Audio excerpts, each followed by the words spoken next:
రాజన్న సిరిసిల్ల జిల్లా ఇల్లంతకుంట మండలంలోని తిప్పాపూర్ గ్రామ శివారులో పెద్ద పులి సంచారం కలకలం రేపుతోంది. పొరుగున ఉన్న సిద్దిపేట జిల్లా నుంచి అటవీ మార్గం ద్వారా ఈ పెద్ద పులి తిప్పాపూర్ గ్రామ పరిధిలోకి ప్రవేశించినట్లు అధికారులు భావిస్తున్నారు. గత 2 రోజులుగా గ్రామ శివారులో సంచరిస్తున్న పెద్ద పులి ఇప్పటికే 3 ఆవుదూడలపై దాడి చేసి చంపేసింది. పశువుల కళేబరాలను గమనించిన రైతులు తీవ్ర భయాందోళనకు గురై వెంటనే అటవీశాఖ అధికారులకు సమాచారం అందించారు. సమాచారం అందుకున్న అటవీశాఖ అధికారులు ఘటనా స్థలికి చేరుకొని పులి అడుగుజాడలను పరిశీలించారు. గ్రామ పరిధిలో పెద్ద పులి సంచారం వాస్తవమేనని అధికారులు ధృవీకరించారు.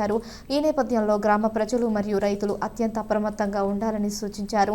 ప్రత్యేకంగా రైతులు ఒంటరిగా పొలాలకు వెళ్లకూడదని, రాత్రి సమయాల్లో బయటకు రావద్దని హెచ్చరించారు. అలాగే పశువులను సురక్షిత ప్రదేశాల్లో ఉంచుకోవాలని సూచించారు. పెద్ద పులిని తిరిగి అడవిలోకి పంపేందుకు అటవీశాఖ సిబ్బంది ప్రత్యేక చర్యలు చేపడుతున్నట్లు తెలిపారు.